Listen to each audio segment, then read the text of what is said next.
The Quilt Maker's Gift by Gift.m4v. There once was a quilt maker who kept a house in the blue, misty mountains up high. Even the oldest great-great-grandfather could not recall a time when she was not up there sewing day after day.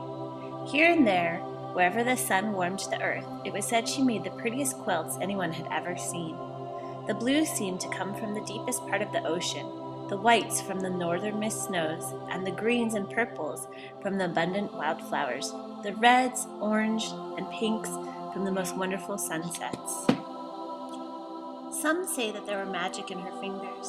Some whispered that her needles and cloth were gifts of the bewitched, and still others said that the quilts really fell to the earth from the shoulders of passing angels. Many people climbed her mountain, pockets bursting with gold, hoping to buy one of those wonderful quilts, but the woman would not sell them.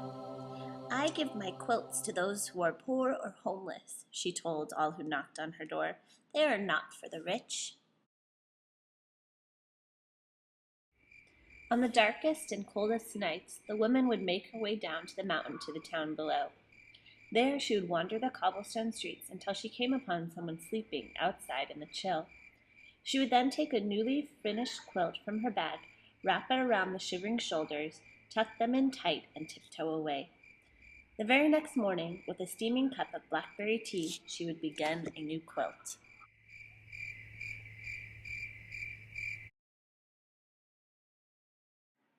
Now at this time there also lived a very powerful and greedy king who liked nothing better than to receive presents. The hundreds and thousands of beautiful gifts he got for Christmas and his birthday were never enough. So a law was passed that the king would celebrate his birthday twice a year. When that still wasn't enough, he ordered his soldiers to search the kingdom for those few people who had not yet given him a gift. Over the years, the king had come to own almost all of the prettiest things in the world. Throughout the castle, from top to bottom, in its drawers and on shelves, in boxes and trunks, and closets and sacks, all of the king's countless things were stashed. Things that shimmered and glittered and glowed, things whimsical and practical, things mysterious and magical. So many, many things that the king kept a list of all the lists of things he owned. And yet, with all these marvelous treasures to enjoy, the king never smiled. He was not happy at all. "Somewhere there must be one beautiful thing that will finally make me happy," he was often heard saying, "and I will have it." One day, a soldier rushed into the palace with news about a magical quilt maker who lived in the mountains. The king stomped his foot. "And how is this going to be the person that has never given me one of her quilts as a gift?" he demanded. "She only makes them for the poor, your majesty," the soldier replied, "and she will not sell them for any amount of money." "Well, we shall see about that," the king roared. "Bring me my horse and 1,000 soldiers." And they set off in search of the quilt maker. But when they arrived to her house, the quilt maker merely laughed. "My quilts are for the poor and needy, and I can see easily that you are neither." "I want one of those quilts," the king demanded. "It might be the one thing that will finally make me happy." The woman thought for a moment. "Make presents of everything you own," she said, "and then I will make a quilt for you. With each gift that you give, I'll sew in another piece. When at last all your things are gone, your quilt will be finished." "Give away all my wonderful treasures?" cried the king. "I don't give things away, I take them." And with that, he ordered the soldiers to seize the beautiful star quilt from the quilt maker. But when they rushed upon her, she tossed the quilt out the window in a great gust of wind, carried it up, and away. The king was now very angry. He marched the woman down through the town and up another mountain where he had his royal iron maker shape a thick bracelet of iron. Then they chained her to a rock in a cave of a sleeping bear. Once more the king asked her for a quilt, and once more she refused. "Very well then," the king replied. "I will leave you here, and when the bear awakens, I am sure he will find a very fine breakfast of you." Later, when the bear's eyes opened and he saw the woman in his cave, he stood on his mighty hind legs and gave a roar that rattled her bones. She looked up at him and sadly shook her head. "It's no wonder you're so grouchy," the quilt maker said. "You've nothing but rocks on which to rest your head at night. Bring me an armful of pine needles, and with my shawl I will make you a great big pillow." And that's what she did. No one had ever been so kind to the bear before, so he broke the iron bracelet and asked her to spend the night. Now, although the king was very good at being greedy, he was very bad at being mean. All that night he could not sleep for thinking about the poor woman in the cave. Oh my, what have I done?" he wailed. So he woke up his soldiers, and they all marched in their pajamas up to the cave to save her. But when they arrived, the king found the quilt maker and the bear having breakfast of berries and honey. Now the king completely forgot about feeling sorry and became angry all over again. He ordered the royal island makers to build an island barely big enough for the woman to stand on her tiptoes. Once again the king asked for a quilt, and once again she said no. "Very well," the king replied. "Tonight, when you are too tired to stand and lie down to sleep, you'll drown." And the king left her alone on the tiny island. Shortly after he left, the quilt maker saw a sparrow flying across the great lake. A cold, fierce wind was blowing, and it did not look like the poor bird would make it to shore. The quilt maker called to him, and he stopped to rest on her shoulder. The poor, tired sparrow was shivering, so the woman quickly made him a coat from scraps of her purple vest. When he was warm, the wind had stopped, and the bird flew off.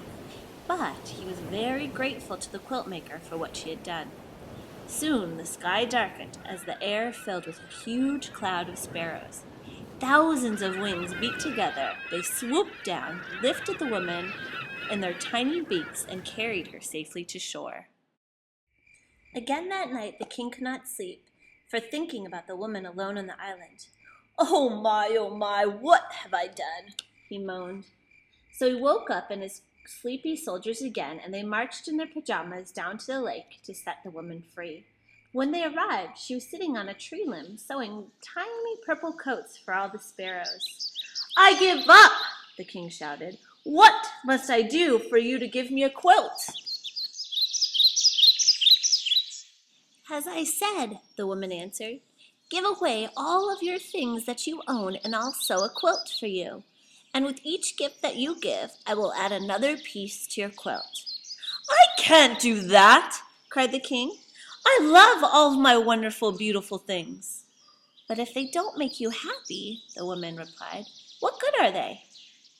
"That's true," the king sighed, and he thought about what she had said for a long time, so long that weeks went by.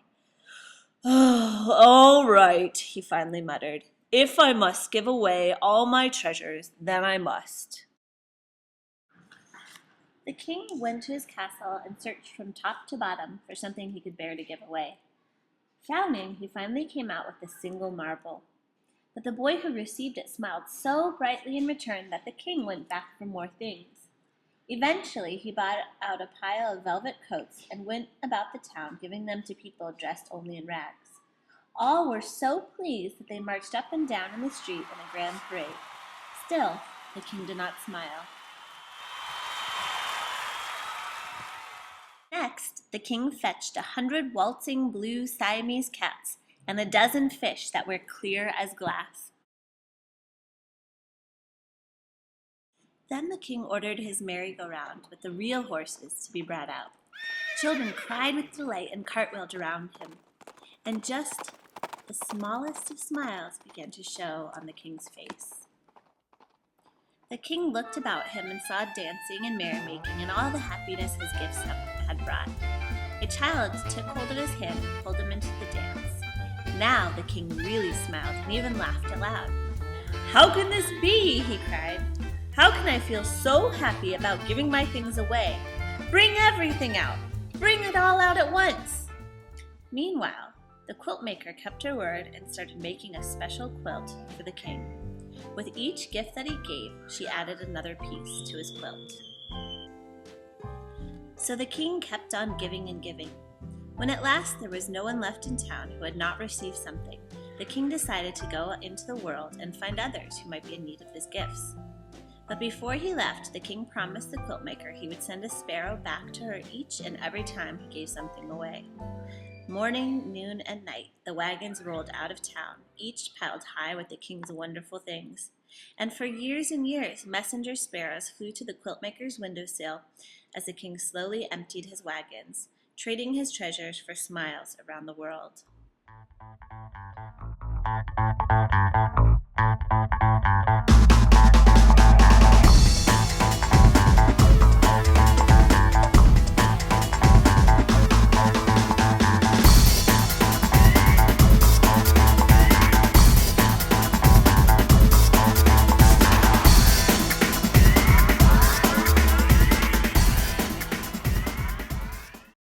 On and on the quiltmaker worked, and piece by piece the king's quilt grew more and more beautiful.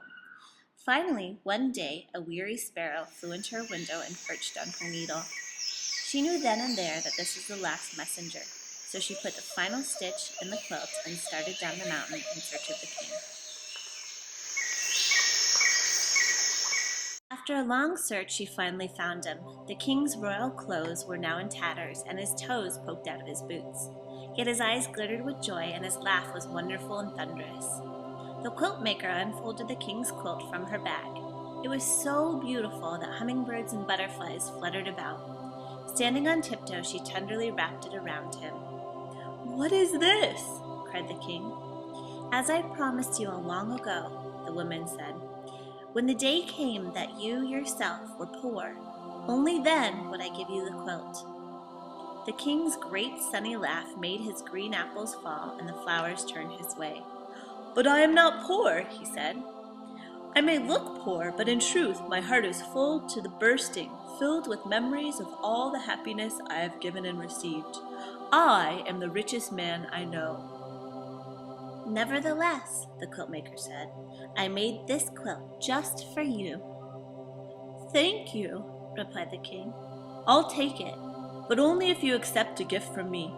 There is one last treasure I have left to give away, and all these years I have saved it just for you." And from his rickety, run-down wagon, the king brought out his throne. "It is really quite comfortable," the king said, "and just the thing for long days of sewing." From that day on, the king often came to the quiltmaker's house in the cloud. By day, the quiltmaker sewed the beautiful quilts she would not sell, and at night the king took them down to the town. There he searched out the poor and downhearted, never happier than when he was giving something away.